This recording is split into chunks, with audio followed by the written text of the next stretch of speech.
এক গ্রামে ছিল এক হতদরিদ্র পরিবার। তারা ছিল খুবই দরিদ্র, তবে তাদের মধ্যে একজন ছিল অদম্য আত্মবিশ্বাস ও কঠোর পরিশ্রমের চেতনা। সে পরিবারে একজন জেলে, তার নাম মুন্নু। সে তার বৃদ্ধা মা, স্ত্রী এবং ছোট্ট এক মেয়ে রিনাকে নিয়ে বসবাস করত।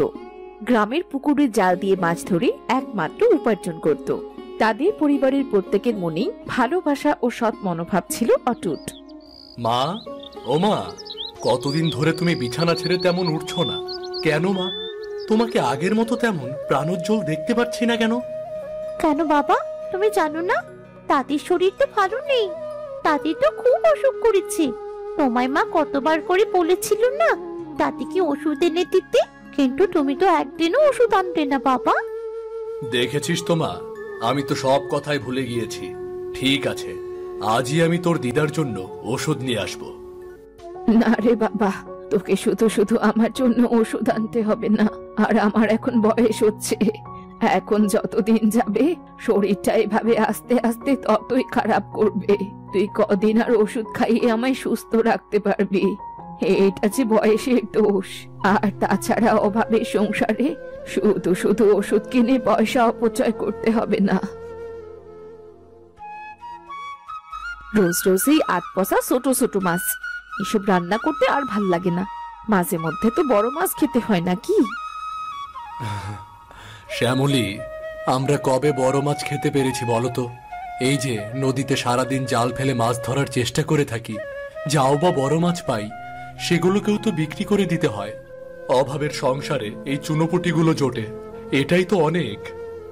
তবুও তো মন তো আর সবসময় অভাব বুঝবে না। মেয়েটা তো আমার ছোট মাছের কাটা বেশি খেতে পারে না। মেয়েটা সবসময় ভাবে বাবা যখন একজন জেলে তবে সে প্রায় বড় মাছ খেতে পারবে, কিন্তু সে তো জানে না তার বাবা একজন অভাগা জেলে, যে কোনোদিনও বাড়ির জন্য বড় মাছ আনতে পারবে না।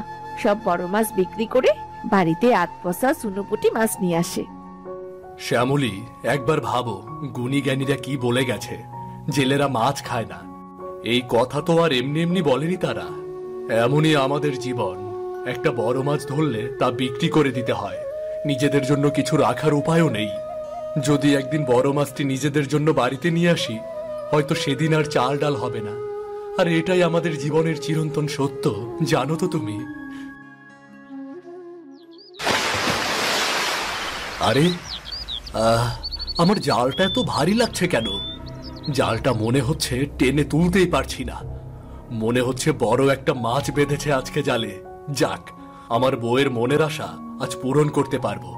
ছোট মাছগুলোকে বাজারে বিক্রি করে বড় মাছটা বাড়িতে নিয়ে যাব। হায় হায়, এ কি সর্বনাশ হয়ে গেল! মাছটা আমার কাছে এসে ধরা দিয়ে আবার নদীর পানিতে চলে গেল। সব হয়েছে ছেঁড়া জালটির জন্য। ইচ্ছে করে ছেঁড়া জালটিকে এই নদীতে ফেলে দেই, কিন্তু না, এটা দিয়েই যে আমার পেট চলে, এর সাথে এমনটা আমি করতে পারি না। তাহলে এখন আর কি করব? কিছু চুনোপুটি মাছগুলো নিয়েই বাজারে বিক্রি করে আসি। এগুলো বাজারে নিয়ে গেলে এমনিতেই বউ রাগ করবে, আর তাছাড়া এগুলো বিক্রি করে তবেই তো চাল ডাল নিতে হবে বাড়িতে।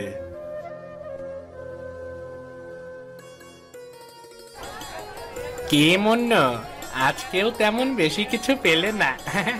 এই অল্প কটা মাছ নিয়ে এসেছো বাজারে। না পেলে কি করব বলো দাদা? তুমি কি সত্যি রোজ এই অল্প কটা মাছ ধরতে পাও? আমরা তো ভেবেছি তুমি হয়তো যা মাছ ধরতে পারো তার বেশিরভাগটাই নিজের বাড়িতে নিজের জন্য রেখে আসো, তাই হয়তো এই অল্প কয়টা মাছ নিয়ে আসতে দেখা যায় তোমাকে। কি যে বলো না তোমরা! আমার বাড়িতে আবার মাছ খাওয়া! জেলে হয়েও নিজের বাড়িতে মাছ নিতে পারি না বলে বউয়ের সাথে প্রায়ই ঝগড়া বেঁধে যায়। এদিকে আমার ওই পুরনো ছেঁড়া জালটা দিয়ে যা মাছ পাই সবই বাজারে এনে বিক্রি করে দিতে হয়। কিছুই তো নিজের জন্য রাখতে পারি না। তোমারও তো একটা মাইয়া রইছে, বৃদ্ধা মা বউ সবাই আছে, কিছু মাছ তো নিজে গলিগেও রাখতে হয়, তাই না? জানি ভাই, জানি। যেটা ধরি সেটা অন্যদের কাছে বিক্রি করতে হয় চাল ডালের জোগাড়ের জন্য। এখন তোমরাই বলো, চাল ডাল না কিনে শুধু মাছ খেলে কি আর পেট ভরবে?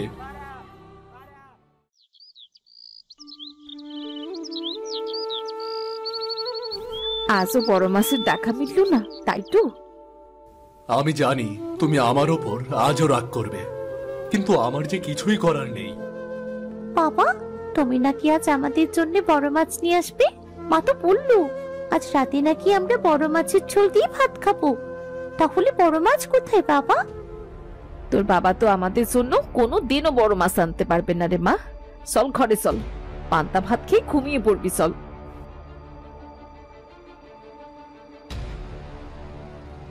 জীবনে বড় সুখ আর বড় মাছ আমাদের জন্য নয়। আমরা ছোট্ট মানুষ, ছোট্ট সুখের মধ্যেই বাঁচি। আর দুঃখ, সেটার কোনো কমতি নেই। নদী যেমন বড় হয়, তেমনি আমাদের কষ্টও বড় হয়।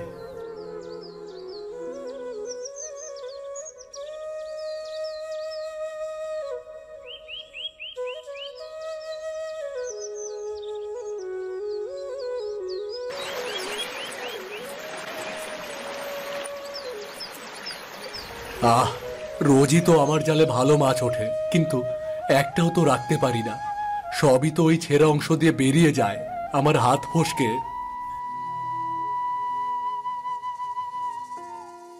মুন্নু, আরে ও মুন্নু, তোমার নৌকা পারে ভেরাও।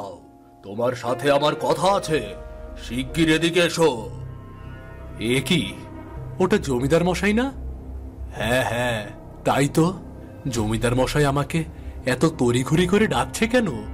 কি হলো আবার? দেখি তো গিয়ে। আগে জমিদার মশাই, আমায় ডাকছিলেন কেন বলুন? আমি আপনার জন্য কি করতে পারি? তুই এখানে কি করছিস মুন্নু? এই নদীর জল তো আমার জমির অংশ, আর তুই এখানে মাছ ধরছিস? জমিদার মশাই, আমি তো কিছুই জানতাম না। আমি তো জানি এই নদী আমাদের গায়ের সকলের, আর এই নদীতে থাকা মাছ তো এখানে কেউ চাষও করে না। নদীর মাছ আর নদী এগুলো তো কারো নিজস্ব হয় না, এটাই তো জানতাম আমি। তাই এখানে বিনা অনুমতিতে সবাই আমরা মাছ ধরি। আমি কেবল খাওয়ার জন্য কিছু মাছ ধরছি, আর কিছু পয়সা উপার্জনের জন্য। তাই তো এখানে মাছ ধরতে এসেছি জমিদার মশাই। পয়সার বিনিময়ে? তবে রে, আমার নদীর মাছ বিক্রি করে তোদের পয়সা উপার্জন করা আমি বের করছি। জমিদার মশাই, আপনি দয়া করে এই গরিবের পেটে লাথি দিবেন না। আপনার কাছে তো অনেক জমি, আমি তো আপনার কোনো ক্ষতি করছি না জমিদার মশাই। আর তাছাড়া এই নদীতে আমি একা মাছ ধরছি না তো, আর অনেকেই মাছ ধরছে। অন্য যারা মাছ ধরে তারা আমার অনুমতি নিয়েই ধরে। তুই কবে আমার কাছে অনুমতি নিয়েছিস? এ বিষয়ে তো আমার কিছুই জানা ছিল না জমিদার মশাই। আজ যখন জানতে পারলাম, তখন আজই আপনার কাছ থেকে অনুমতি চেয়ে নিচ্ছি। আপনি দয়া করে আমায় অনুমতি দিন। আপনি আমার এখান থেকে মাছ ধরতে বাধা দেবেন না, তাহলে যে না খেয়ে মরতে হবে আমার পুরো পরিবারকে। আমি হলাম এ গায়ের জমিদার। আমি যদি তোর মতো লোকদের সাহায্য না করি, তবে আমার ইজ্জত থাকে কোথায়? আমি তোকে সাহায্য করব এই নদীতে মাছ ধরতে, তবে এর বিনিময়ে আমাকেও যে কিছু দিতে হবে। বলুন, বলুন কি করতে হবে আমাকে? আমি কি করলে আপনি আমাকে মাছ ধরতে বাধা দেবেন না? বলুন বলুন। আমার এই নদীতে যদি তুই মাছ ধরিস, তবে সেখান থেকে আমাকেও কিছু অংশ দিতে হবে। না না, আমি তোর কাছ থেকে মাছ চাইছি না, তবে এখান থেকে মাছ ধরে যে পয়সা আয় করবি তার অর্ধেকটা আমাকে দিতে হবে। আর যদি তুই না করিস, তবে তোকে যেন এই নদীতে আমি না দেখি, বুঝলি? এসব আপনি কি বলছেন জমিদার মশাই? এই দেখুন আমার জালটা কেমন ছেঁড়া। জাল দিয়ে আমি দুটো চুনোপুটি মাছ পাই, তা দিয়ে আমার রোজকের সংসার খরচ কোনো রকমে চলে যায়। দিন এনে দিন খাই অবস্থা আমার সংসারের। এখান থেকে অর্ধেকটা আপনাকে দেওয়া মানে না খেয়ে মরা। তাহলে আর কি, তোকে যেন এই নদীতে মাছ ধরতে আর না দেখি, তবে তুই কিন্তু তোর বাড়ি ঘর সব হারাবি, এই বলে দিলাম। এই মাছ ধরার কাজই আমার পরিবারের একমাত্র জীবিকা, কিন্তু জমিদার মশাইয়ের চাপের মুখে পড়ে নদীতে মাছ ধরা বন্ধ করে দিতে হলো। এখন আমি কি করে এতগুলো মানুষের সংসার চালাবো? কি করে চালাবো আমি? কাঁদিস না বাবা, বিধাতা যখন বিপদ দেন, তখন বিধাতাই আবার সেই বিপদ থেকে রক্ষা হবার পথ দেখান। তুই বরং জেলের কাজ বাদ দিয়ে অন্য কোনো কাজের খোঁজ কর বাবা। হ্যাঁ বাবা, তুমি কেঁদো না। ও জমিদার মশাই তোমার থেকে নদী কেড়ে নিয়েছে তো কি হয়েছে বাবা?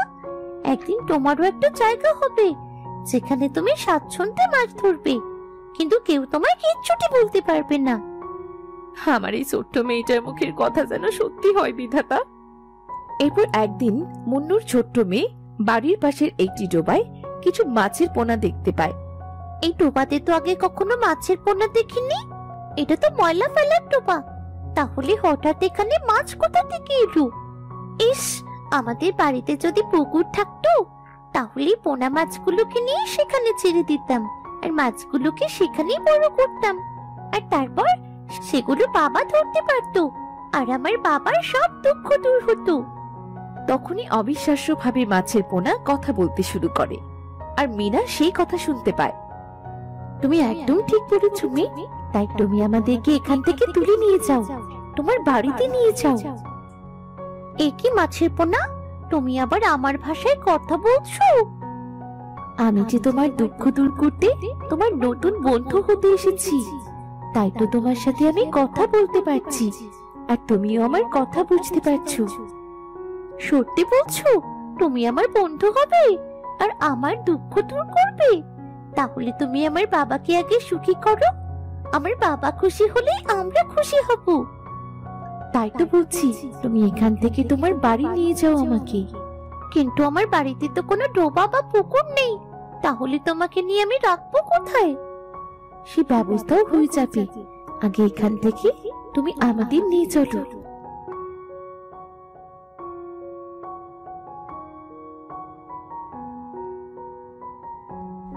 একই রে মিনা, তুই শুধু শুধু এই পোনা মাছগুলো কোথা থেকে এনেছিস? যা, এক্ষুনি এগুলো রেখে দিয়ায়। না মা, এগুলো আমি রেখে আসার জন্য তো আনিনি, এগুলো আমি বড় করব। এগুলো রাখার জন্য একটা জায়গার ব্যবস্থা করতে হবে এবার।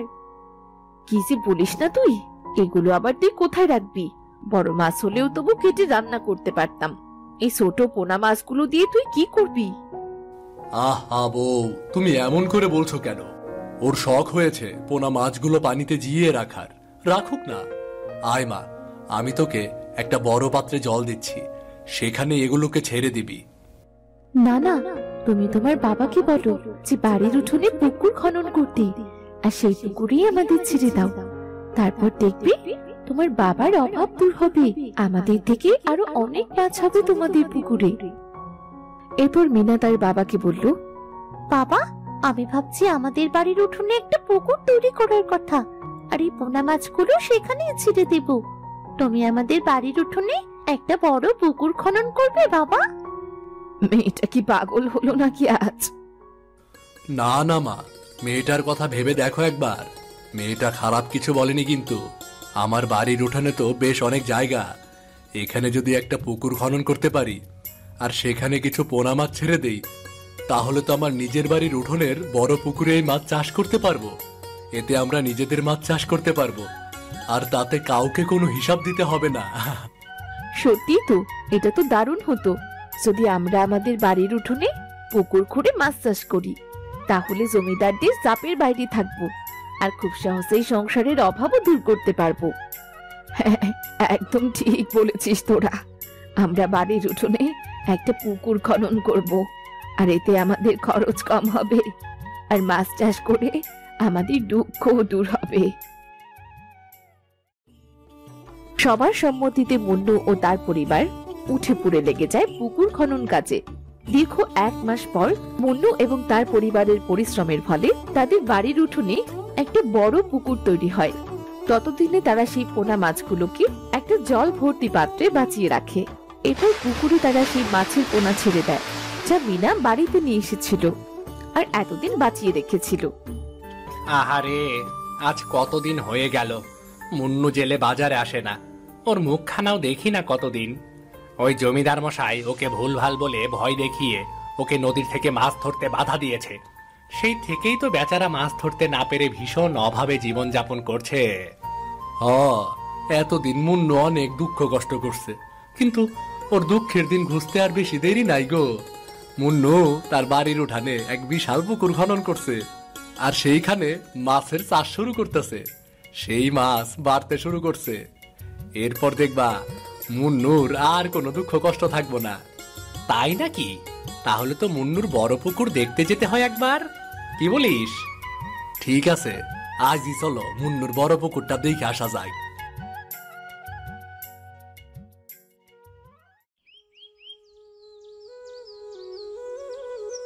তোমার এই করুণ দুর্দশার দিনে তোমার পাশে থাকতে পারিনি বলে তুমি আমাদের উপর রাগ করো না মুন্নু ভাই। তোমার পাশে থাকতে পারি নাই, কিন্তু মন থেকে তোমার জন্য আশীর্বাদ করছি যেন তোমার দুর্দশার দিন সুখের দিনে পরিণত হয়। আর আজ সত্যি এইটা দেখে ভালো লাগতাছে, তোমার নিজের একটা সম্পদ হইছে, তোমার বাড়ির উঠানে বড় মাছ চাষ করার একটা পুকুর হইছে। কি যে খুশি লাগতাছে আমার। তোমাদের আশীর্বাদে আমি আজ এখানে এসে দাঁড়িয়ে আছি ভাই। আমি জানি তোমরা আমাকে খুব ভালোবাসো, আর এরপর থেকে তোমাদের সঙ্গে আমার রোজ দেখা হবে। কারণ আর কদিন পরেই আমার পুকুরের মাছগুলো বড় হয়ে গেলে আমি সেগুলো বাজারে বিক্রি করতে পারবো। এরপর দিন গড়াতে লাগলো, মাছগুলো বড় হতে থাকে। একদিন মুন্নু দেখলো পুকুরের মাছগুলো দ্বিগুণ হয়ে গেছে। সে আনন্দিত হয়ে মাছগুলো বাজারে বিক্রি করার সিদ্ধান্ত নিল। গ্রামবাসীরা তার পুকুরের মাছ দেখে মাছগুলো আগ্রহী হয়ে কিনতে লাগলো। মুন্নু, তোমার পুকুরে মাছ বেশ সস্তায় বেচছ মনে হচ্ছে। তা এত সস্তায় বেচলে তোমার পেট চলবে কি করে? চলবে চলবে, আপনারা আমার পাশে থাকলে ঠিকঠাকই চলবে। দাও দাও, আমাকে কয়েক কিলো মাছ দাও, বেশি করে দাও। এভাবে মুন্নু প্রথমে খুব কম দামে বিক্রি করলেও ধীরে ধীরে তার মাছের চাহিদা বাড়তে থাকে। গ্রামবাসীরা মুন্নু জেলের পুকুরের মাছ খেতে বড্ড পছন্দ করত। বাজারে মাছ বিক্রি করার পর তার পরিবারের জীবনে নতুন আশার সঞ্চয় হয় এবং তারা নিজেরাও বড় মাছ খেতে পারত। কতদিন পর আমাদের স্বপ্ন পূরণ হলো। আজ আমরা কতদিন বাদে বড় মাছ দিয়ে ভাত খেতে পারছি। হ্যাঁ বউ, তোমার মুখে কথা দেখে আর খুশির ছোঁয়া দেখে আমারও নিজের মনে বড্ড শান্তি লাগছে। একদিন একটা বড় মাছ খাওয়ার জন্য কতই না দুঃখ করেছিলে, কিন্তু সেদিন আমি নিরুপায় ছিলাম। আজ আমার বাড়িতে পুকুর ভর্তি মাছ, ইচ্ছে করলে যত খুশি তত মাছ আমরা খেতে পারি, তাই না? হ্যাঁ বাবা, এখন আর কেউ আমাদের থেকে আমাদের নিজের পুকুর কেড়ে নিতে পারবে না। আর এই দেখো না বাবা, দিদা কেমন সুস্থ হয়ে গেছে। তোমার কিনে আনা ওষুধ আমি নিয়ম করে দিদাকে খাইয়েছি। আরে তোর জন্য কি আর ওষুধ অনিয়ম করে খাবার উপায় আছে? সুস্থ তো আমাকে হতেই হতো, আর আমার ছেলে সংসারের এই সুখের দিন চেয়ে আমাকে দেখে যেতেই হতো। হ্যাঁ মা, তাই তো। আসলে পয়সার অভাবে নিজের মায়ের ঠিকঠাক চিকিৎসাও করতে পারিনি। এখন আর আমাদের কোনো কিছুর অভাব নেই, বিধাতা আমাদের মুখ তুলে চেয়েছেন। এভাবেই মুন্নুর দুঃখী পরিবার থেকে সব অভাব দূর হয়ে যায় এবং একদিন সুখী পরিবারে পরিণত হয়।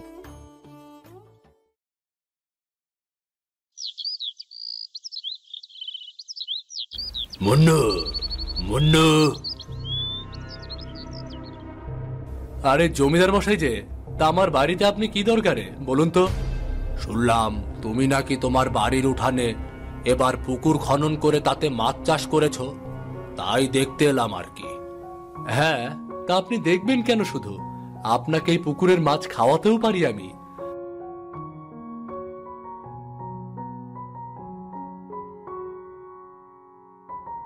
বাহ বাহ, আমি তোমায় সেদিন নদী থেকে মাছ ধরতে বাধা দিলাম, তারপরেও তুমি তোমার পুকুরের মাছ ভেজে খেতে দিচ্ছ আমায়। আমি যে ভুল বুঝতে পেরেছি আমার, আর আমার করা ভুলের কারণে পুরো গ্রাম শুধু আমাকে ছি ছি করছে, তাই আমি আজ থেকে অনুমতি দিলাম তুমি চাইলে নদীতে মাছ ধরতে পারবে মুন্নু। না না জমিদার মশাই, আমার আর নদীতে মাছ ধরার প্রয়োজন পড়বে না। এখন তো আমার পুকুরের মাছ চাষ করেই সময় পার হয়ে যায়। তবু আপনার অনুমতি দেওয়ার জন্য খুশি হলাম। পরিশেষে জমিদার মশাইও মুন্নুর কাছ থেকে ক্ষমা চায়। এই ছিল বাড়ির উঠোনে বড় পুকুর গল্পের শেষ, যেখানে প্রমাণিত হলো যে ভালোবাসা, পরিশ্রম এবং একে অপরের সহায়তায় কেউ অন্ধকারে হারিয়ে যায় না, বরং তারা নিজেদের আলোর পথ খুঁজে নেয়।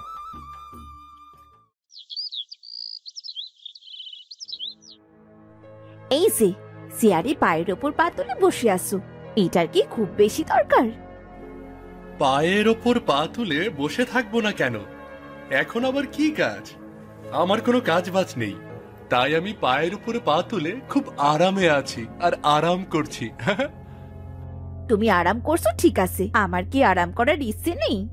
এই যে আমি সারাদিন খেটে মরছি, তাকে তোমার চোখে পড়ছে না?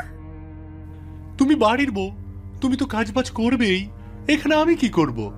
আমি তো আর তোমার কাজ করে দিতে পারবো না, নাকি? তুমি আমার কাজ করে দিতে না পারো সেটা ঠিক আছে, আমার কাজের লোক তো রাখতে পারো নাকি? কাজের লোক তো আমি কতদিন ধরেই খুঁজছি, কিন্তু একটাও তো পাচ্ছি না। এই গ্রামে একটা কাজের লোকও নেই। বাজে কথা বলো না তো, এত বড় একটা গ্রাম, এখানে একটাও কাজের লোক পাওয়া যাবে না? আরে সত্যি বলছি, সবাই দেখছো না কত বড় লোক হয়ে গেছে, পাকা বাড়ি তুলে ফেলেছে। তাহলে তুমি একটু সিধুদার বউকে বলে দেখতে পারো, আমার মনে হচ্ছে ওদেরকে বললে ওরা রাজি হয়ে যাবে। হ্যাঁ, সিধুর বউকে এখনো বলা হয়নি, দেখি বলে কি করে। তবে আমার তো মনে হয় না রাজি হবে। আরে হবে হবে, বেশি টাকার লোভ দেখালে অবশ্যই হবে। আজকাল পাগলেও টাকা চিনে, বুঝলে? ঠিক আছে, আমি না হয় একবার বলে দেখব, তারপর তুমি বাকি কথা সিধু দাদার বউয়ের সাথে বলে নিও, কেমন?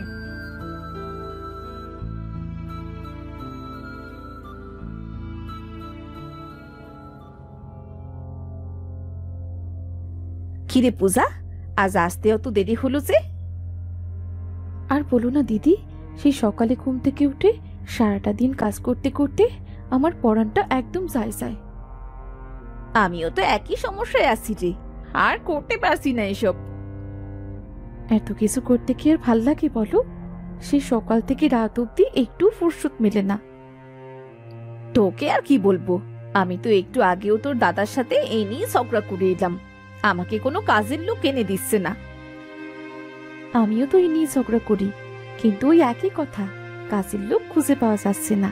তুমি বলো তো, এত বড় একটা গ্রাম, এখানে নাকি কাজের লোক পাওয়া যায় না?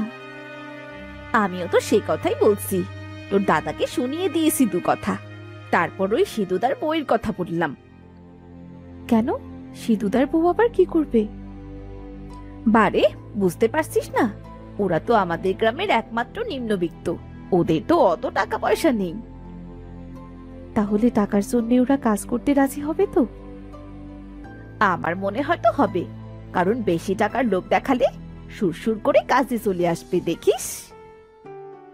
ভালোই তো বলেছো, তাহলে আমিও একবার সিধু দাদার বউকে বলে দেখি। তা বেশ, বিকেলে তোর দাদার সাথে বাবলুকেও পাঠিয়ে দিস, তোর দাদা সিধুর সাথে কথা বলতে যাবে।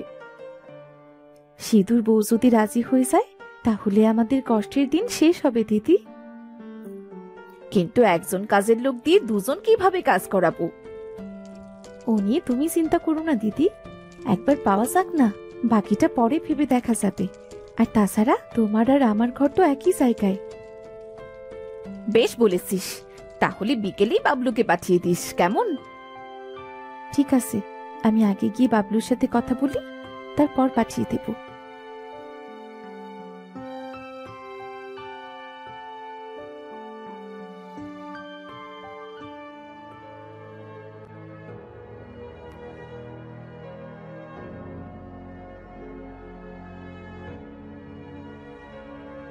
তুমি আমাকে এই জীবনে কোনো শান্তি দিলে না গো। কি সব আবল তাবল বলছো? মাথা কি খারাপ হয়ে গেছে নাকি আজকে আবার? মাথা খারাপ হবে কেন?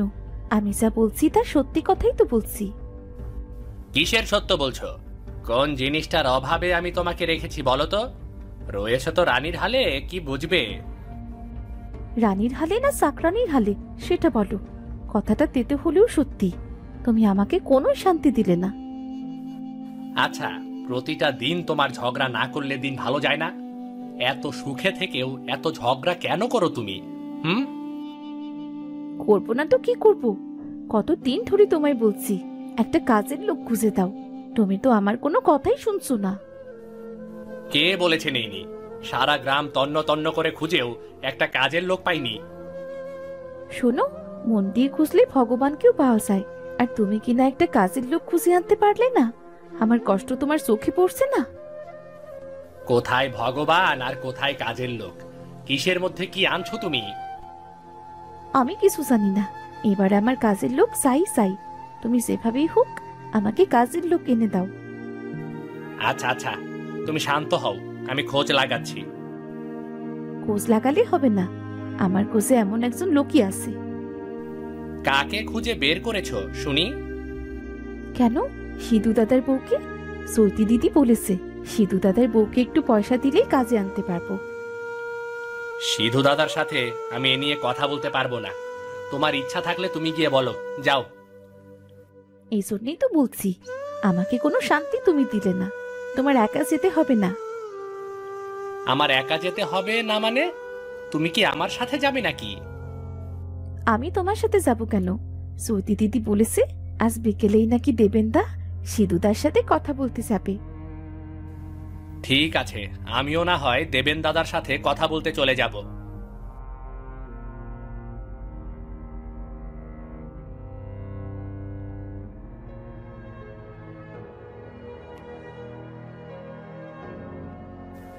ও দাদা, তুমি এখানে?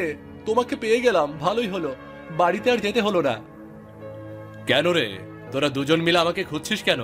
কোনো প্রয়োজন নাকি? আর বলো না দাদা, প্রয়োজনের থেকেও বেশি প্রয়োজন।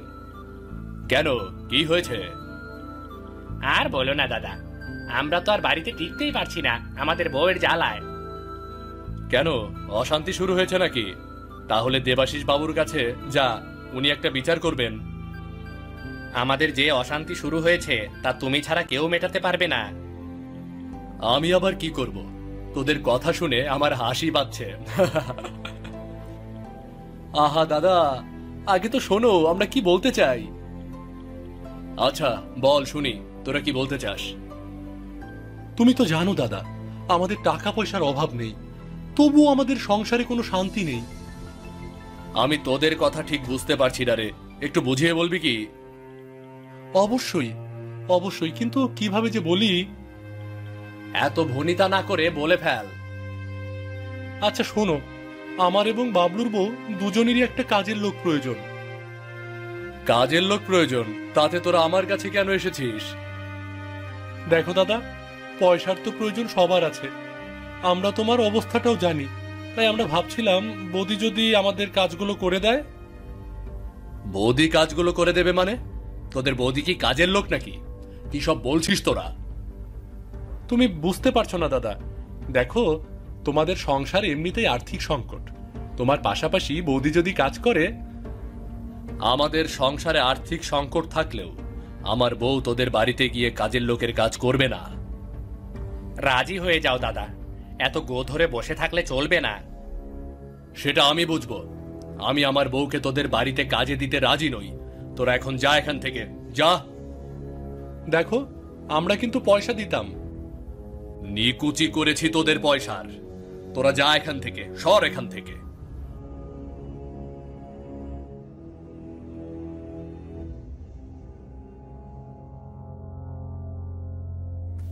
কি হলো বুড়িমা, তুমি এই সন্ধ্যাবেলায় আমার বাড়িতে কি করছো? এসেছি আপনাদের কাছে নিজের যন্ত্রণা প্রকাশ করতে। বুড়ো হয়ে গেছি তো, তাই এই জীবনে যন্ত্রণার কমতি নেই। আহা, এত অভিমান করে কথা বলার কি আছে? বলো বলো, কি হয়েছে? কি আর বলবো বাবু, সারাদিন আমার বাড়িতে ঝগড়া আর অশান্তি লেগেই আছে। কিন্তু কার সাথে কার ঝগড়া? আমার ছেলে আর ছেলে বউয়ের সাথে, দুজনে সারাটা দিনই ঝগড়া করতে থাকে।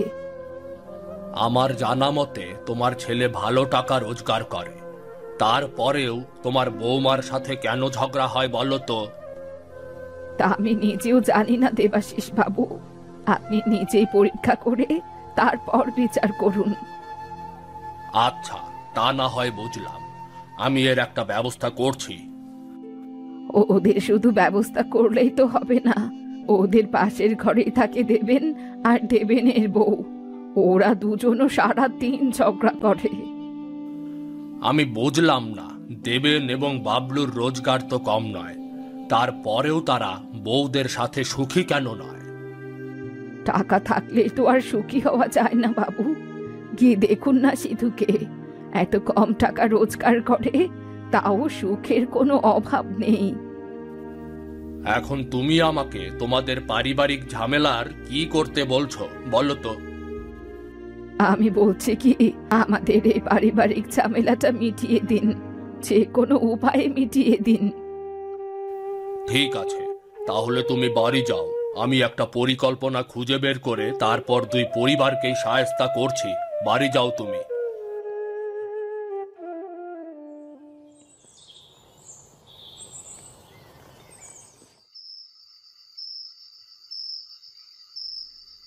কি গো, তোমার মন মেজাজ কি খুব খারাপ নাকি আজকে? এত গম্ভীর দেখাচ্ছে কেন? আর বলো না, আজকে যে একটা ঘটনা ঘটে গেছে তাতে কোনো রকমে মনটা ভালো রাখতে পারছি না আমি। আচ্ছা বলো না কি হয়েছে, দেখি আমি তোমার মন ভালো করতে পারি কিনা। আচ্ছা মিথিলা, তুমি কি আমার ঘরে খুব দুঃখে আছো? দুঃখে থাকবো কেন গো? হে আবার কেমন কথা, হুট করে এই কথা বলছো কেন? আমার তো কোনোদিনও মনে হয়নি তুমি দুঃখে আছো, কিন্তু আজকে দেবেন এবং বাবলুর কথা শুনে মনে হলো তুমি সত্যিই দুঃখে আছো। কেন, দেবেন আর বাবলু তোমাকে আজ কি বলেছে? ওদের ঘরে নাকি কাজের লোকের প্রয়োজন, তাই আমার কাছে এসেছিল তোমাকে কাজের লোক বানাতে। কি বলছো কি এসব? আমাকে কাজের লোক হিসেবে নিতে চাইছে? এটা কেমন কথা? আমার তো সেটাই কথা, আমরা গরিব বলে কি আমরা কাজের লোক নাকি? তারপর তারপর তুমি কি বলেছো? আমি আবার কি বলবো, সোজাসুজি না করে দিয়েছি। আমরা খেটে খাওয়া মানুষ, কাজ করে খাই, অপমানের পয়সা আমাদের কোনো প্রয়োজন নেই। একদম ঠিক করেছো। ওরা ভেবেছিল আমাদের বেশি টাকা দিলেই হয়তো আমি তোমাকে কাজে পাঠিয়ে দেব। শোনো, একটা কথা বলি, আমাদের এই মাটির ঘরে আমরা অনেক সুখে আছি, ওদের পাকা ঘরেও সেই সুখ নেই।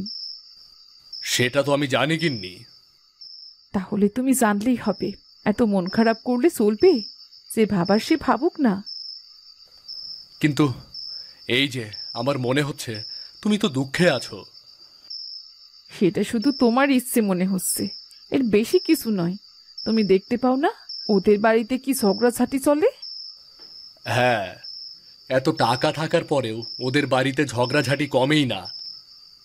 তাহলে আমাদের ঘরে তো কোনো ঝগড়াঝাটি নেই, ওদের থেকে আমরা বেশ সুখেই আছি। এসব নিয়ে তুমি ভেবো না তো, ঘুমিয়ে পড়ো।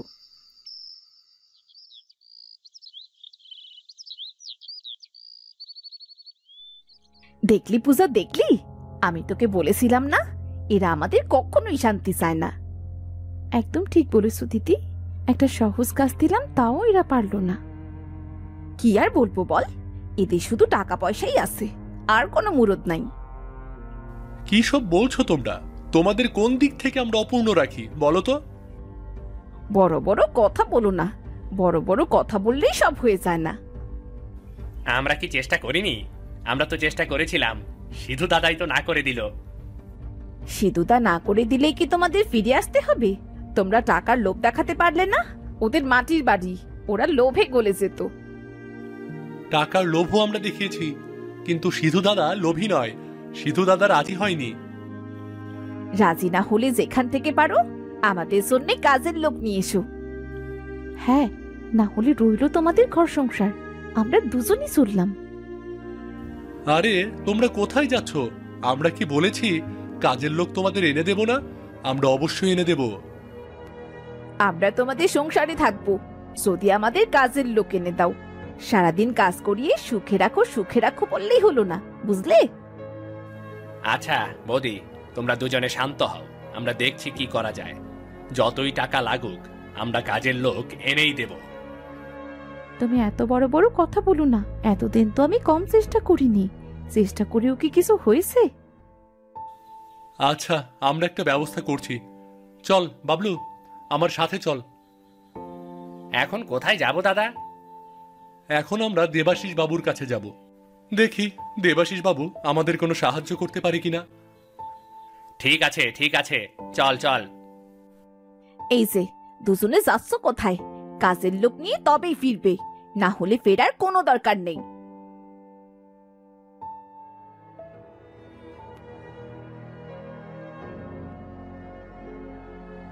ও দেবাশিস বাবু, বাড়ি আছেন? হ্যাঁ, বাড়িতে আছি। কে? বুড়ি এসেছো বুঝি? এসো এসো। না এসে আর উপায় আছে? আপনি তো আসতে বাধ্য করলেন। রেগে আছো কেন? আবার কি হয়েছে বুড়ি? আপনার কাছে একটা বিচার নিয়ে এসেছিলাম। আপনি তো সেই বিচারটা করলেন না, বরং এখন দিনরাত ঝগড়া শুনতে হচ্ছে। ওরা আবার ঝগড়া করেছে আজকে? ঝগড়া করছে মানে? এবার তো আর একজন নয়, সবাই মিলে ঝগড়া করছে। ওদের নিয়ে যে আমি কি করি একটা পরিকল্পনাও ভাবতে পারলাম না, এর মধ্যে আবার শুরু করে দিয়েছে। আপনার পরিকল্পনা ভাবতে ভাবতে আরো কয়েকবার ঝগড়া হয়ে যাবে। আপনি কিছু একটা করুন না। আরে করব তো করব, কিন্তু আমাকে তো একটু ভাবতে হবে, সময় দিতে হবে নাকি? আর কত সময় নেবেন? এবার তো খুনোখুনি হয়ে যাবে। ওই দেবেন আর বাবলু আপনার কাছে এলো বলে। সে কি আমার কাছে আসবে কেন? আমাকে আবার মারতে আসবে নাকি? কি যে বলেন দেবাশিস বাবু, আপনাকে আবার মারতে আসবে কেন? আসবে আপনার কাছে সাহায্য চাইতে। কিসের সাহায্য আবার? আমি কি সাহায্য করতে পারি? দেখবে আপনি কোনো কাজের লোক দিতে পারেন কিনা, দেখুন দিতে পারেন কিনা। যেভাবেই হোক এই অশান্তি থামিয়ে দিন। ঠিক আছে, তুমি ওদেরকে আমার কাছে আসতে দাও, বাকিটা আমি দেখছি।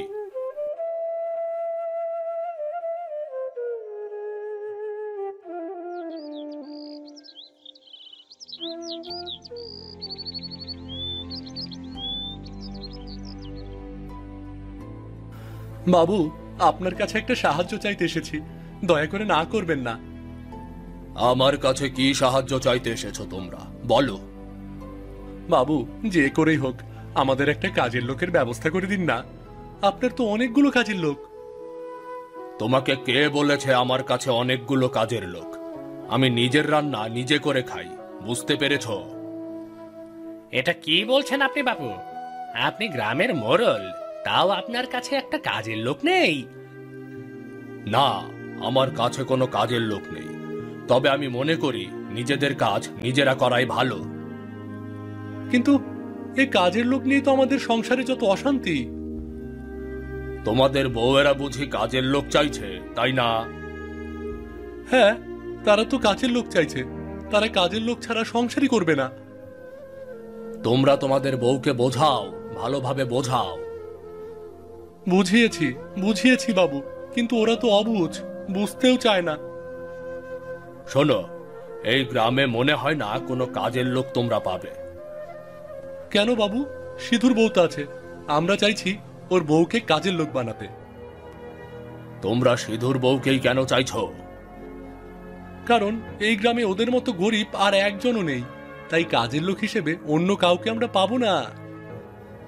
শোনো দেবেন, কারো টাকা নেই বলে যে তাকে কাজের লোক বানাতে হবে এটা কোনো কথা হতে পারে না। তোমরা তোমাদের বউকে বোঝাও।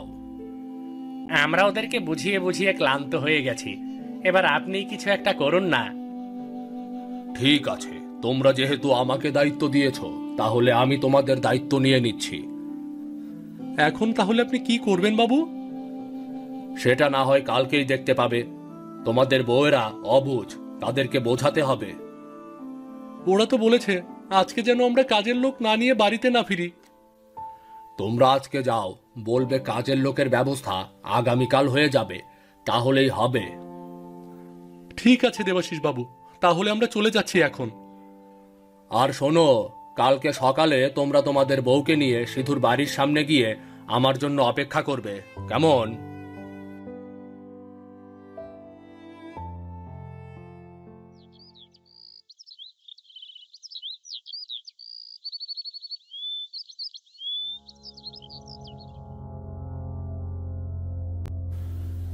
দেখো তোমরা, তোমাদের এত টাকা থাকার পরেও তোমাদের সংসারে অশান্তি কমে না।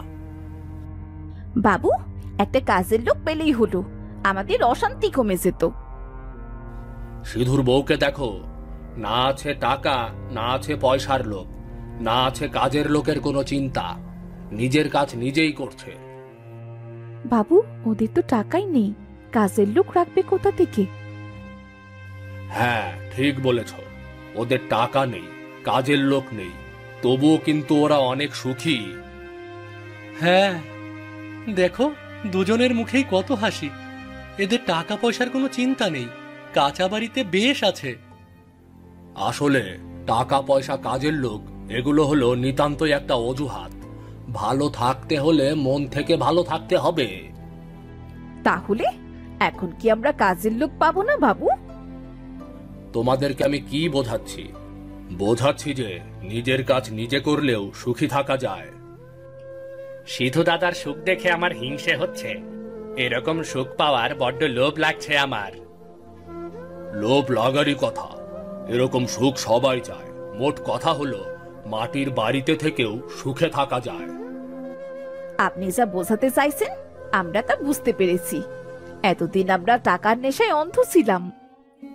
তাহলে বলো, এখনো কি তোমাদের কাজের লোকের প্রয়োজন?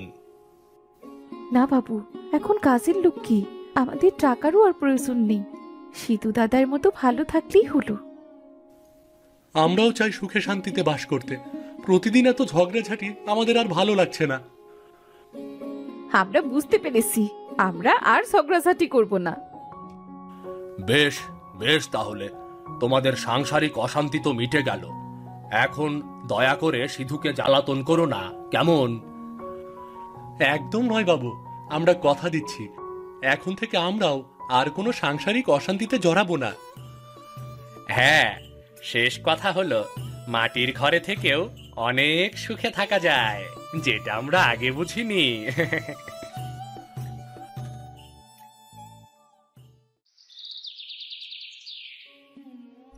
রমেশ ছিল একজন গরিব চাষি। তার ছোট্ট একটা জমি ছিল, সেখানে সে শাক সবজি চাষ করত। কিন্তু দুর্ভাগ্যবশত তার কোনো ফসলই ঠিক মতো হতো না। তার সংসারে অভাব লেগেই থাকতো। কিন্তু তার স্ত্রী মালতী কখনো স্বামীর মন ভাঙতে দিত না। গিন্নি, তোমার হাতের কাজ শেষ হলে আমার সাথে চলো তো মাঠে। মাঠ থেকে সবজি কটা তুলে নিয়ে বাজারে বিক্রি করতে যেতে হবে যে। ওগো, তোমার এবার সবজির ফলন কেমন হয়েছে গো? গতবারের থেকে ভালো না খারাপ?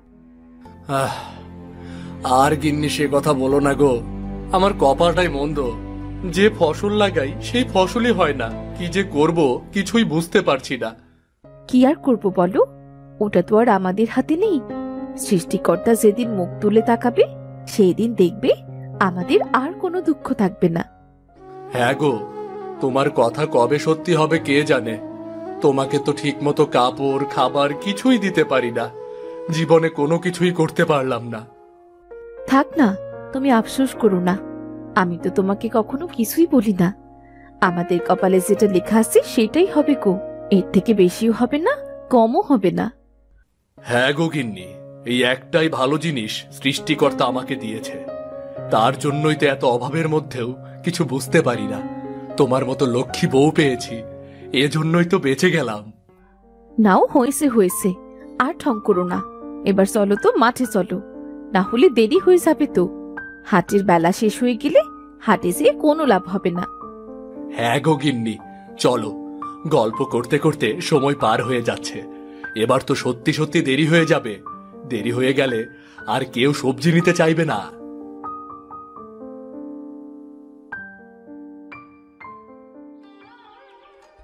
এরপর রমেশ আর মালতী মাঠে চলে আসলো। মাঠে রমেশের বেগুনের ক্ষেতে জীর্ণ শীর্ণ অবস্থা। মাঠের ফলনগুলো অন্য ফলনের থেকে কেমন কুকড়ো আর পোকা লাগা। রমেশের পাশের ক্ষেতের বেগুনগুলো ছিল খুব সুন্দর আর তরতাজা। গিন্নি, তুমি তো ধৈর্য ধরতে বলো। কি করে ধৈর্য ধরবো বলো তো? এত কষ্ট করে ফসল ফলাই, কিন্তু ফসলটাও ভালো হয় না। আর যা সবজি হয় তাতে পোকা লেগে থাকে। দেখো, আমার পাশের জমিতেও কত সুন্দর তরিতরকারি হয়েছে, আর আমার কি অবস্থা দেখো। ওগো, কষ্ট পেও না। কি করবে বলো তো? তুমি তো আর ইচ্ছে করে করো না। অন্যরা সার দেয়, মাটি দেয়, আমরা তো আর ঠিক মতো সার মাটি দিতে পারি না। এই জন্যই হয়তো আমাদের ফলন এমন হয়। হ্যাঁ গো গিন্নি, টাকা না থাকলে তাদের কপালে সুখও থাকে না। সুখী হতে গেলে আগে মনে হয় টাকা লাগে। নাও গো, বাদ দাও। আর কি করবে? চলো যা আছে সেগুলো তুলে বাজারে নিয়ে যাও। হ্যাঁ হ্যাঁ, চলো গিন্নি। এরপর রমেশ আর মালতী তাদের জমি থেকে বেগুনগুলো তুলে বাজারে নিয়ে গেল।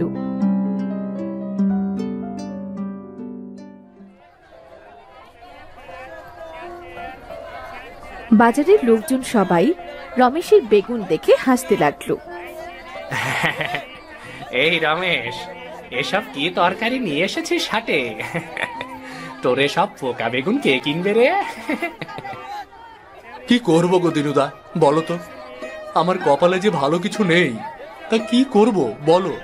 যত চেষ্টাই করি ফসল ভালো হয় না, যে সবজি লাগাই সব নষ্ট হয়ে যায়। ভালো ফলন পেতে হলে তার পেছনে টাকা খরচ করতে হবে, বুঝলি? টাকা খরচ না করলে টাকা ধরা দেয় না রে। তুই টাকা খরচ করবি না, আবার ভালো ফলনের আশা করবি, সেটা কি করে হয় বলতো? টাকা তো নেই দিনুদা, খরচ করব কোথা থেকে? খরচ করার জন্য টাকা কোথায় পাবো বলো তো? তা তো ঠিকই বলেছিস। বুদ্ধি থাকলে টাকা ধরা কোনো ব্যাপার না। নে, মন দিয়ে সবজি বিক্রি করতো।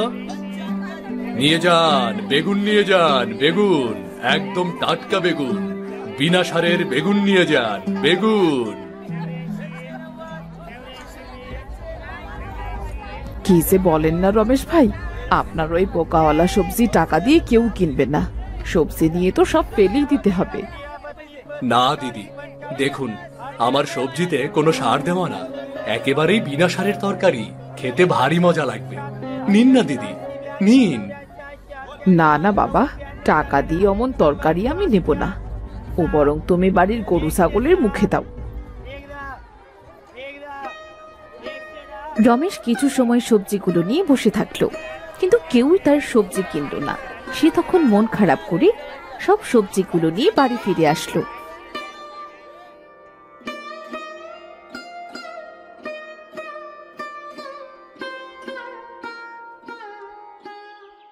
কি গো, ফিরে এলে? এ কি, সবজি সব ফেরিয়ে নিয়ে আনলে যে, একটাও বিক্রি হলো না? না গো গিন্নি, আমার সবজি কেউ কিনতে চাচ্ছে না। সবাই বলছে টাকা দিয়ে অমন পোকাওয়ালা সবজি কিনবে না। থাক, মন খারাপ করো না গো, সবজিগুলো আমরাই রান্না করে খাবো, আর আশপাশের মানুষদের দিয়ে দেব। তাছাড়া তো আর কোনো উপায় নেই গিন্নি, আর কোনো উপায় নেই। বেশ অভাবে দিন পার হতে লাগলো তাদের। এইদিকে তার সবজির কোনো পরিবর্তন হলো না। একদিন রমেশ মাঠে তার ক্ষেতের দিকে তাকিয়ে মন খারাপ করে বসে রইল। এমন সময় তাকে বসে থাকতে দেখে তার বন্ধু চরণ তার কাছে এলো। কিরে বন্ধু, এভাবে মন খারাপ করে বসে আছিস কেন? কি করব বল, জমিতে যা চাষ করি কিছুই ভালো হচ্ছে না রে। সব কিছুই কেমন কুকড়ে যাচ্ছে, পোকা লেগে যাচ্ছে। শোন রমেশ, এখনকার দিনে জমিতে সার মাটি না দিলে ফলন ভালো হয় না রে। তুই চাষ করিস, তবে ভালো কোনো সার পানি দিস না, তাহলে তোর ফলন ভালো হবে কি করে বলতো? সার পানি কেনার টাকা কোথায় পাবো? এমনিতেই তো নিজের খাবার জোটাতে পারি না। তুই তো জানিস আমাদের অবস্থার কথা। শোন রমেশ, চাষ করতে হলে টাকা তো খরচ করতেই হবে, টাকায় টাকা বাড়বে। শোন, তুই বরং কারো কাছ থেকে টাকা ঋণ নিয়ে চাষবাস শুরু কর, ভালো ফলন হলে টাকা শোধ করে দিবি। হ্যাঁ, কথাটা তো ঠিক বলেছিস, কিন্তু কি চাষ করব বলতো? শোন, তুই হাইব্রিড বেগুনের কথা শুনেছিস? এটা চাষ করলে ভালো ফলন পাবি। হাইব্রিড বেগুনের দামও বেশি। তাই নাকি? কিন্তু বীজ, সার, পানি এসবের জন্য তো অনেক টাকা লাগবে। হ্যাঁ, সে তো লাগবেই, তবে চেষ্টা করে দেখবি, লাভ তোর হবেই। যে যে হাইব্রিড বেগুন চাষ করছে তারই ফলন ভালো হচ্ছে। তুই এই ঘেনা পোকা বেগুন চাষ বাদ দিয়ে ভালো বেগুনের চাষ কর, বুঝলি? আচ্ছা ঠিক আছে, দেখি তাই করব। শেষে তোর বুদ্ধিটা শুনেই দেখি না।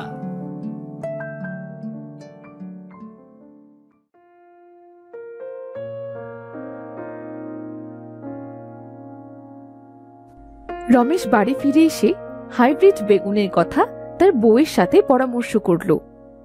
হ্যাঁ, সে তো খুবই ভালো কথা, উনি তো তোমায় ভালো বুদ্ধি দিয়েছে। কিন্তু এত টাকা কোথায় পাবো বলো তো? টাকার তো অনেক দরকার। একটা কাজ করো না হয়, তুমি এই গ্রামের মহাজনের থেকে ঋণ নাও। হ্যাঁ হ্যাঁ, এটা খুবই ভালো বুদ্ধি। ঠিক বলেছ, আমি আজই একবার মহাজনের সাথে দেখা করব। ওগো, মহাজন তো বেশি ভালো লোক না, যেটা করবে একটু ভেবে চিন্তে করো কিন্তু। দেখি, একবার চেষ্টা করেই দেখি কি হয়। গিন্নি, আমার গরুটাকে খেতে দিয়েছো? হ্যাঁ দিয়েছি, নিজেদের কষ্ট হলেও ওকে তো আর কষ্ট দিতে পারি না। হ্যাঁ তাই তো, অবলা জিনিস কষ্ট তো আর দিতে পারবো না। আমি বরং মহাজনের কাছ থেকে একবার ঘুরে আসি, দেখি কিছু হয় কিনা।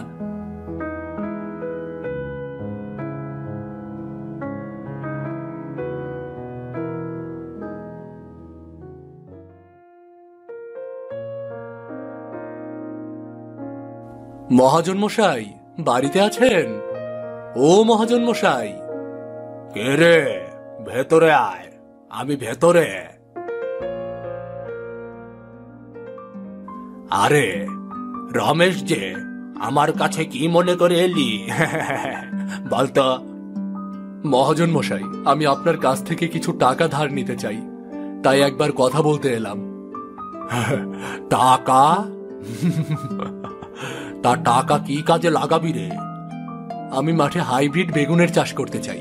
এটার ফলন নাকি খুবই ভালো, কিন্তু চাষ করতে অনেক টাকা দরকার, তাই আর কি। ও, তোর টাকা টাকা দরকার, তা শোধ দিবি কি করে রে? মহাজন বাবু, ফসল ভালো হলে আপনার সব ধার আমি শোধ করে দেব।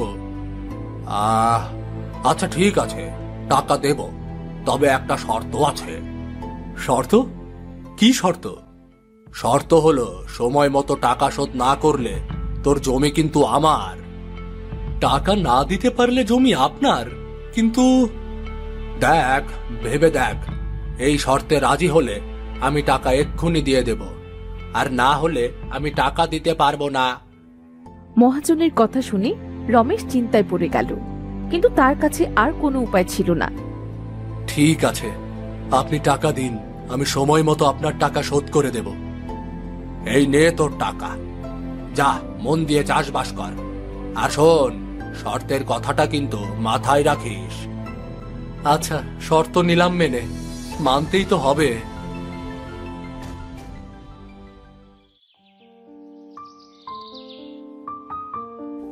এরপর রমেশ সেই টাকা দিয়ে জমিতে হাইব্রিড বেগুনের চাষ শুরু করলো। রমেশ প্রাণপণ দিয়ে খাটতে লাগলো। সে জমিতে নিয়মিত সার পানি দিত, আগাছা পরিষ্কার করত, আর বেগুন গাছগুলোকে খুব পরিচর্যা করত। মালতীও মাঝে মাঝে এসে রমেশের কাজে সাহায্য করত।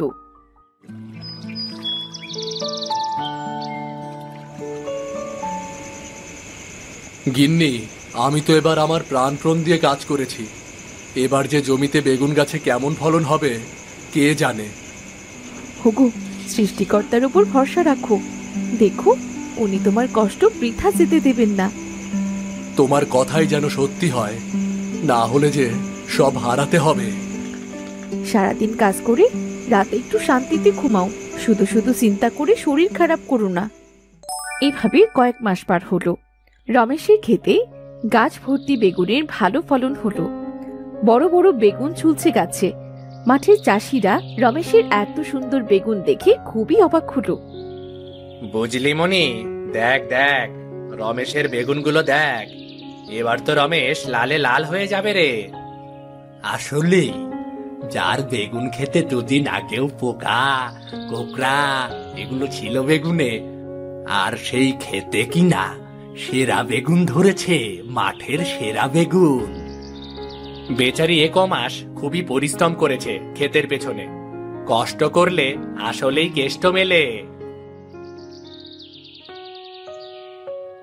বাহ, নিজের ক্ষেত দেখে তো নিজেই হা হয়ে যাচ্ছি। এত সুন্দর বেগুন, এবার কেউ আমাকে নিয়ে হাসাহাসি করতে পারবে না। এবার আমার সংসারের সকল অভাব দূর হবে। বাহ, এত ভালো বেগুন হয়েছে রমেশের ক্ষেতে। বেগুনের যে দাম, এবার তো লালে লাল হয়ে যাবে। কি হলো মহাজন মশাই, এত কি ভাবছেন? চলেন যাই, সামনে যাই। একে কিছুতেই এই বেগুন ক্ষেত দেওয়া যাবে না। যে করেই হোক এই বেগুন ক্ষেতটি আমার চাই চাই। চল রে, সবাই সামনে চল। কিরে রমেশ, কত মাস পার হয়ে গেল টাকা নিয়েছিস, তারপর থেকে তো তোর কোনো খবরই নেই। আমার টাকা ফেরত দে, টাকা ফেরত দে। মহাজন বাবু, আমি তো এখনো জমির বেগুন বিক্রি শুরু করিনি। আমি বেগুন বিক্রি করলেই আপনার টাকা শোধ দিয়ে দেব। শোন রমেশ, আমার আজই টাকা ফেরত চাই। তুই কোথা থেকে দিবি আমি সেটা জানি না, চুক্তি তো মনে আছে। তুই যদি আজকে টাকা না দিস তবে তোর জমি আমার। না না মহাজন মশাই, এমন করবেন না। আমাকে কটা দিন সময় দিন, বেগুনগুলো বিক্রি করেই আপনার সব টাকা শোধ করে দেব। আচ্ছা ঠিক আছে, কাল পর্যন্ত সময় দিলাম। এর মধ্যে টাকা না দিলে তোর এই হাইব্রিড বেগুনের জমিটা আমার হয়ে যাবে। না না মহাজন মশাই, এমন অবিচার করবেন না। শুনুন শুনুন জমিদার মশাই। আমি চললাম, কাল দেখা হবে। আয় রে সবাই। হায় হায়, একদিনের মধ্যে এত তাড়াতাড়ি টাকা জোগাড় করব কিভাবে? না না, আমাকে কিছু একটা করতেই হবে, করতেই হবে কিছু একটা।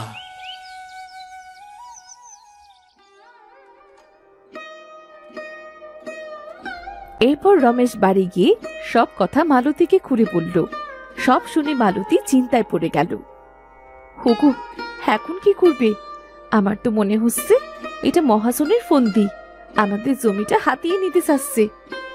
হ্যাঁ গো গিন্নি, আর কটা দিন সময় দিলে বেগুন বিক্রি করে সব টাকা শোধ করে দিতে পারতাম। কিন্তু এখন কি করব গিন্নি, বলো কি করব এখন? এত ভেবো না, দেখছি আমি কি করা যায়।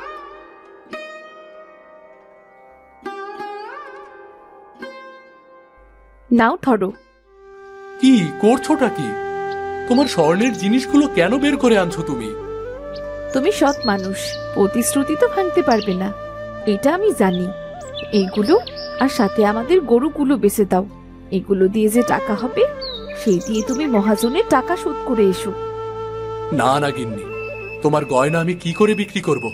আমি পারবো না, আমি পারবো না বিক্রি করতে। শোনো, সোনা দানা মানুষের বিপদের জন্যই তো থাকে। না না, তারপরেও আমি ওগুলো নষ্ট করতে পারবো না। আর কোনো কথা বলো না, আগে গিয়ে বিপদ থেকে উদ্ধার হও, পরেরটা পরে দেখা যাবে। রমেশ স্তব্ধ হয়ে গেল। মালতীর আত্মত্যাগ দেখে তার চোখে জল চলে এলো। গিন্নি, তুমি আসলে আমার ঘরের লক্ষ্মী গো, আমার ঘরের লক্ষ্মী। এই সংসারটা তুমি বাঁচালে, এই সংসারের জন্য কত কিছুই না করলে। তুমি যে আমার ভাঙা ঘরের একটা শক্ত খুঁটি গো, তুমি আমার ভাঙা ঘরের একটা শক্ত খুঁটি। তুমি যে আমার সেই ভাঙা ঘর, ঘরটি ভাঙা হলেও দিন শেষে আমরা তো এর নিজেই আশ্রয় নিই। গিন্নি, কিন্তু গরুটাকে কি করে বিক্রি করব বলো তো? তুমি ওকে তোমার সন্তানের মতো করে মানুষ করেছো। হ্যাঁ গো, ওর জন্যই তো কষ্ট হচ্ছে, কিছু করার নেই গো। গিন্নি, আজ টাকার কাছে আমাদের ভালোবাসা হেরে যাচ্ছে। কি পোড়া কপাল আমাদের, কি পোড়া কপাল। হগু কেঁদো না, টাকা হলে আবার না হয় একটা গরু কিনে নেব। হ্যাঁ গো গিন্নি, টাকা হলে আগে তোমার গয়না করে দেব, তারপর তোমাকে একটা গরু কিনে দেব। হ্যাঁ গো, এবার তুমি যাও, এগুলো বিক্রি করে এসো, টাকাগুলো মহাজনকে দিয়ে এসো, না হলে মহাজন আবার বাড়ি চলে আসবে সে। এরপর রমেশ গয়না আর গরু নিয়ে বাজারে গেল বিক্রি করতে। এরপর টাকাগুলো নিয়ে মহাজনের বাড়িতে গেল ঋণ শোধ করতে। কি রে রমেশ, জমির দলিলটা এনেছিস বুঝি? জানতাম জানতাম তুই আসবি। না, জমির দলিল আনবো কেন? আপনার সব টাকা শোধ দিতে এসেছি। এই নিন আপনার সব টাকা। টাকা? এত তাড়াতাড়ি তুই টাকা জোগাড় করলি কোথা থেকে বলতো? অনেক কষ্ট করে জোগাড় করেছি, নিজের শখের জিনিসগুলো শেষ করেছি। তবুও আপনি এক সময় আমাদের উপকার করেছেন, তার জন্য আপনার কাছে আমি কৃতজ্ঞ। নিন আপনার টাকা নিন, এবার আসি তাহলে। টাকা ফেরত দেওয়ায় মহাজনের সব আশা শেষ হয়ে গেল। তার আশা ছিল রমেশ তার জমি হারাবে। রমেশ খুশি মনে বাড়ি ফিরল। গিন্নি, শয়তান মহাজনটা টাকা পেয়ে খুশি হয়নি, বুঝলে? ভেবেছিল আমার কাছ থেকে জমিটা কেড়ে নেবে। ওরা তেমন শয়তানি করে সবাইকে পথে বসায়, পরের ক্ষতি করে নিজেরা বড় লোক হয়। হ্যাঁ গো গিন্নি, ঠিক বলেছ। হুগু, সব বাদ দাও, আমাদের বেগুনগুলো কবে তুলবে? কাল তুলে বাজারে বিক্রি করতে নিয়ে যাব, দেখি কেমন দাম পাই। হ্যাঁ গো, এবার তো টাকা শ্রম সবই দিলে, এবার দেখো কি ফল পাও। হ্যাঁ গিন্নি, সেটাই তো চিন্তা করছি।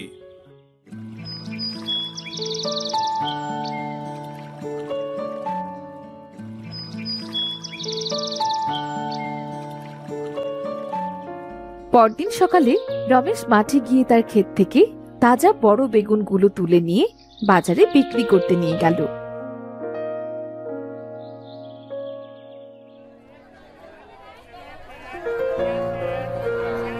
এই নিয়ে যান তাজা তাজা বেগুন, বড় বড় বেগুন, মাত্র 20 টাকা কেজি।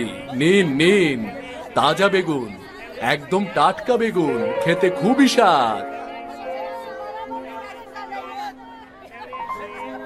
আরে রমেশ, তোর বেগুনগুলো এত বড় বড় হলো কি করে রে? বাবা বাবা বাবা, বেগুনগুলো দেখে তো জানটা ভরে যাচ্ছে। দে তো, আমাকে 1 কেজি বেগুন দে। এই নিন মতিদা। খেয়ে দেখি, যদি মজা হয় তাহলে তোর কাছ থেকে বেগুন কিনবো। নে নে, টাকা নে। আচ্ছা মতিদা, ঠিক আছে। এরপর বাজারের সব থেকে বড় ব্যবসায়ী যতীনের চোখে রমেশের বেগুনগুলো পড়ল। আরে বাবা রমেশ, তোর বেগুনগুলা তো খুবই সুন্দর হইছে রে। এত ভালা বেগুন তো বাজারে দেখি নাই রে। তোর সব বেগুনগুলা আমার কাছে বিক্রি কইরা দে। হ্যাঁ দাদা, সব বেগুনগুলো নেবেন আপনি? হ্যাঁ, আরে বেগুনগুলা আর অনেক দাম হইব। অনেক দাম ওদিমু তোরে।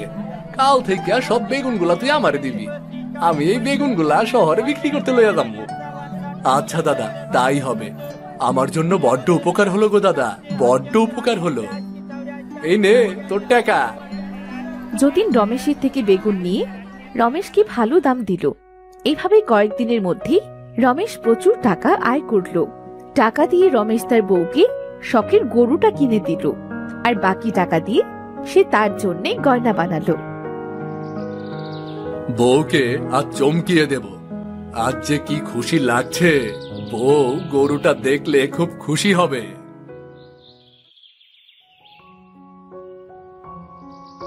গিন্নি, ও গিন্নি, কোথায় তুমি? বাইরে এসো, দেখো তোমার জন্য কি এনেছি। গিন্নি। গরু? হোগো, তুমি আমার জন্য গরু এনেছো? এত টাকা, এত টাকা কোথায় পেলে? শুধু গরু না গো গিন্নি, তোমার জন্য গয়নাও করে এনেছি। ওগো, কি বলছো তুমি? তুমি এত টাকা কোথায় পেলে গো? গিন্নি, আমাদের হাইব্রিড বেগুন আমাদের কপাল ফিরিয়ে এনেছে গো, কপাল ফিরিয়ে এনেছে। এবার অনেক টাকার বেগুন বিক্রি হয়েছে, বুঝলে? নাও দেখো তো তোমার গয়না পছন্দ হয়েছে কিনা। গয়নাগুলো দেখে মালতীর চোখে আনন্দের জল টলমল করছিল। কি গো গিন্নি, কাঁদছো কেন? গয়না তোমার পছন্দ হয়নি? তোমার চোখে জল কেন? না গো না, এটা সুখের কান্না গো। মাঠে হাইব্রিড বেগুন চাষ করে আমাদের সুখের আর কোনো অভাব থাকলো না। কখনো স্বপ্নেও ভাবিনি আমি এতটা সুখী হব। হ্যাঁ গো গিন্নি, তোমার কথাই সত্যি হয়েছে। সৃষ্টিকর্তা আমাদের দিকে মুখ তুলে চেয়েছেন গো গিন্নি। রমেশের দিন বেশ ভালোই কাটতে লাগলো। এরপর থেকে সে নিজের জমানো টাকা দিয়ে হাইব্রিড বেগুন চাষ করত। সে গ্রামের অন্যদেরও হাইব্রিড বেগুন চাষের পরামর্শ দিল। এভাবেই রমেশের দিন সুখেই কাটতে লাগলো।